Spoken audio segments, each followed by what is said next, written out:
আসসালামু আলাইকুম সবাইকে। আপনারা অনেকেই ওয়াজ মাহফিল শোনেন, ওয়াজ মাহফিলের অনেক মেসেজ আপনারা পালন করার চেষ্টা করেন। কিছু সময় হুজুররা আপনাদেরকে বোঝানোর স্বার্থে কিছু কথা বলে ফেলেন, যেই কথাগুলো পরবর্তী সময় ব্যাপক ভাইরাল হয়। যেমন মুরব্বি মুরব্বি কথাটা বেশ কিছুদিন ধরে ট্রেন্ডিং এ চলতেছে।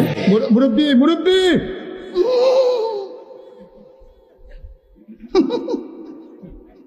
বুঝছে না উনি মনে করছে অন্য হুজুর সিফা দিয়ে বইয়া তাহেন ও বয়াতেনি হুইতালান হেই চিন্তা কর। ডায়লগটা এতটাই ভাইরাল হয়েছে যে ডায়লগটিকে অনেক হুজুররাই ওয়াজ মাহফিলে রিপিট করার চেষ্টা করছে। মুরব্বি আপনি কোথায় যাচ্ছেন? জাকির ভাই আপনি কোথায় যাচ্ছেন? মুরব্বি মুরব্বি মহা মুশকিল। মুরব্বীরা আজকে ফোন বের করে, মুরব্বীরা তো খুব ফেমাস বাংলাদেশে, তাই না যুবক ভাই? আবার মোটামুটি বেশ কিছুদিন ধরেই দেখতেছে সোশ্যাল মিডিয়ায় ডায়লগটি দিয়ে বিদেশিরাও অনেক ভিডিও বানাইছে, যে ভিডিওগুলো দেখতে হাস্যকরী লাগছে। বাট মজার ব্যাপার হলো বাংলাদেশের বাইরেও ডায়লগটি ছড়িয়ে গিয়েছে। মুরব্বি মুরব্বি মুরব্বি মুরব্বি মুরব্বি মুরব্বি মুরব্বি মুরব্বি এগেন মুরব্বি আচ্ছা, আপনারা অনেকেই ডায়লগের জোরে ভাসতেছেন, অনেকেই হুজুরের নামই জানেন না। হুজুরের নাম কি? হুজুরের নাম হলো মুস্তাক ফয়াজি। তার কিন্তু আরো একটি ডায়লগ সোশ্যাল মিডিয়ায় বেশ ভাইরাল হয়। আপনারা অনেকেই গেস করতে পারছেন কোন ডায়লগটির কথা বলতে চাচ্ছি। এই এই সোনামণি বসো, জান তুই টেকে সে হ্যাঁ নতুন নতুন মুস্তাক ফাইজি হুজুরের অনেক ভিডিও দেখাইলাম, এবারে চলুন তাহেরি হুজুরের ডায়লগ উপভোগ করা যাক। প্লিজ ভাই, পরিবেশটা সুন্দর না? কোনো হইছে আছে? আমি কি কাউকে গালি দিয়েছি? কাহার বিরুদ্ধে বলতেছি? এরপরে দেখবেন সকালে একদল লোকে বলবে তাহেরি বালানা। আমিও বলি আমি তো বালানা, বালা লইয়া থাকতো। কথা কি ক্লিয়ার না ভেজাল আছে? এক এক সময় এক একটা কথা মার্কেটে সারি, তাহেরি মুখ দিয়ে জিদে বাইরে ইডি মার্কেট ফা সিলে মার্কেট বন যাব। বুঝলে বুঝপাতা, না বুঝলে। তবে একটা মজার ব্যাপার হলো তাহিরি হুজুরের মুখ থেকে বিড়ি খাওয়ার দোয়াটাও আমরা জানতে পারি, যেটা তাহিরি হুজুর ক্লেম করতেছে তাকে একজন বলছে। আমার কাছে সেই কথার কোনো ভিত্তি লাগেনি। আপনারা শুনুন পুরো বিষয়টা। আমি না কইলে ঘুমাই ফোর বোঝেন না, কারণ একবারে এমনি দিন আমার কাছে হুজুর বিড়ি খাওয়ার দোয়া কোনটা। আমি কই জীবনে কত দোয়া পড়ছি বাবা, বিড়ি খাওয়ার দোয়া তো পাইছি না। হে কো আল্লাহুম্মা বারিক লানা ফিমা বিড়ি টানা, এটা বলে বিড়ি খাওয়ার দোয়া। ভাবলি কখন মারাত্মক বাংলা ইংলিশ মিলে দোয়া বানাইলা, কথা কোন ঠিক কিনা?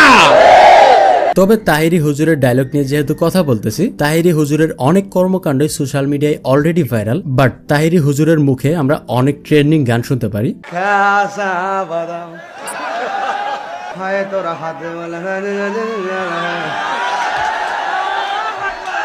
দিয়ে যাবেন প্রেমের আগুন, ওই দেখ তোমরাই কাউ দাও দিলে অসুবিধা কি? আমি শানটা টান দিলে টান্দা লয়ে যায়, মানে শান্তি লাগে না? আমি তো শান গাইলে অনেক আরাম লাগে আমার কাছে, গাইতাম ইনশাল্লাহ। প্রেমের আগুন, তোমরা শোনো আমি কি লাইনে বলি। প্রেমের আগুন জলে দ্বিগুণ রে, চন্দনের বাসি জল দিলে নিবে না দয়ালের। তবে এই ভিডিওটা আমি সোশ্যাল মিডিয়ায় দেখার পর অনেকবারই হাঁটছি। মানে পিছনে থাকা অবস্থায় তাহিরি হুজুরের নামে স্লোগান দেয়, যেমন কিছুটা এইরকম।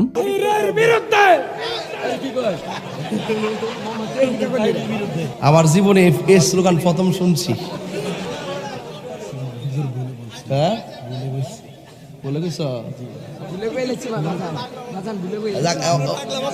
যে ছেলেটা বলছিল তাহিরের বিরুদ্ধে, এই ছেলেটা আবার একটু পরে আইসে বলতে আমার ভুল হয়েছে। আরে বাবা আমি কিন্তু জানি হ্যাঁ কি রেখেছে, হ্যাঁ বাইরে লইতে আইসে। হলো যাই ব্রাজিল বউ আজকারে তোরারে কি আগুন ধরাই দিল রে। একটার ঘুম নাই, খাও না, এক একটা মরার মতন রাস্তার চাই দিয়ে একটাই করো। বেশি বেশি ফাল ফারিস না, খালা এবার জায়গা ভাবি না। বেশি বাইরে গেছি অত ফ্যাশন বালা না, ঠিক না? অনেক ফানি এবং মজাদার ডায়লগ শুনলাম আমরা। এবার আমরা মিজানুর রহমান আজহারী হুজুরের ইমোশনাল এবং গুরুত্বপূর্ণ ডায়লগ শুনবো। ভালো হয়ে যাব হুজুর, ভালো হয়ে যাব। কালকে থেকে শুরু করো হুজুর, কালকে থেকে। ওই কালকে ওর জীবনে আর আসে নাই, চিল্লা এখন, ঠিক কিনা? ভালো হয়ে যাব বলে অনেক লোক কবরে পড়ে আছে।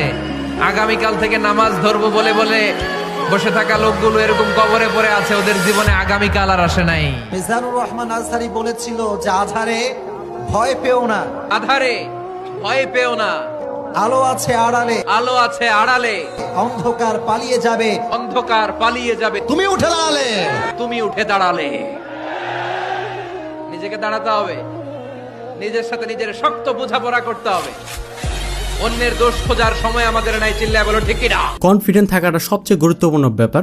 আপনার যদি কনফিডেন্ট না থাকে তাহলে আপনি কোনো কাজে ফোকাস করতে পারবেন না। আর মিজানুর রহমান আজহারী মোটামুটি সব সময় সিরিয়াস বিষয় নিয়ে কথা বলে। গার্লফ্রেন্ড আছে কার কার? দেখি হাত তোলো।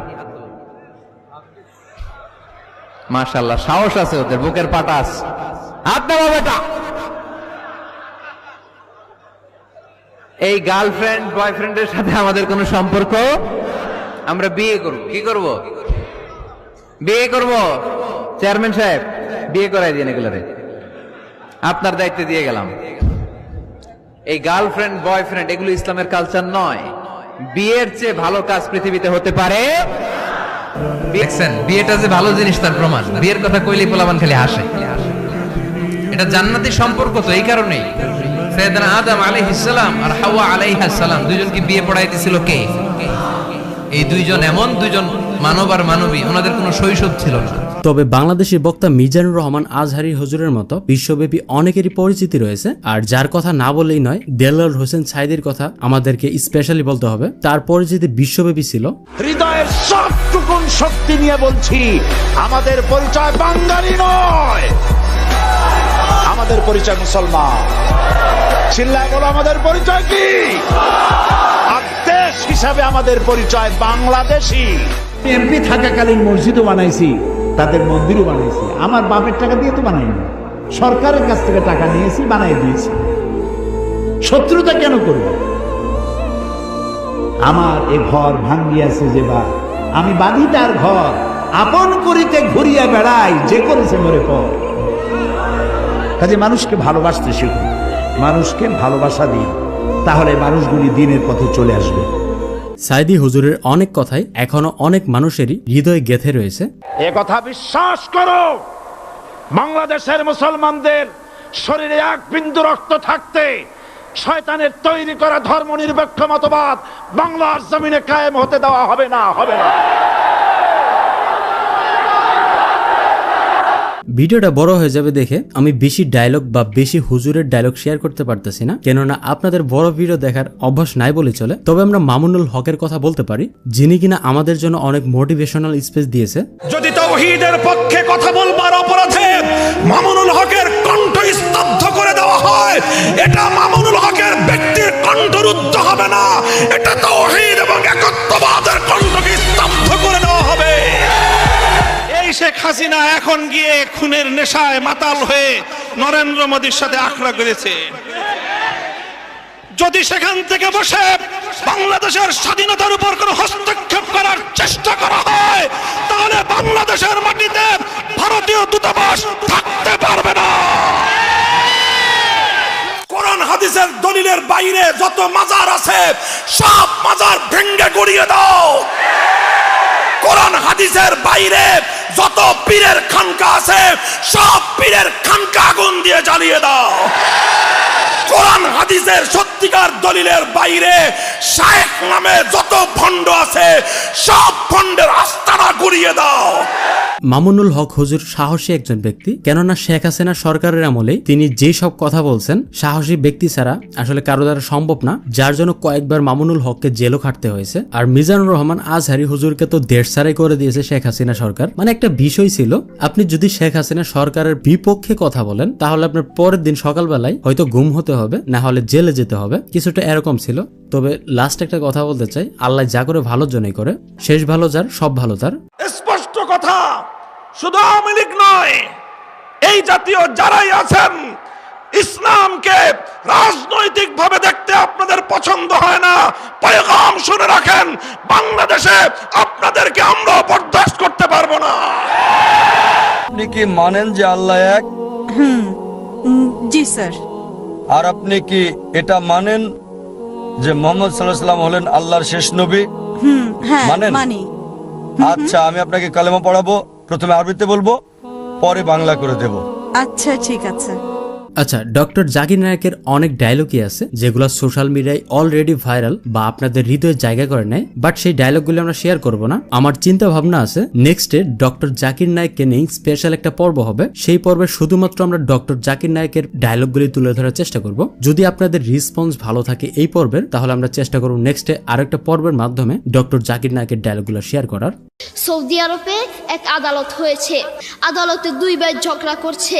এক ভাই বলছে মাকে আমি রাখবো, আরেক ভাই বলছে না মাকে আমি রাখবো।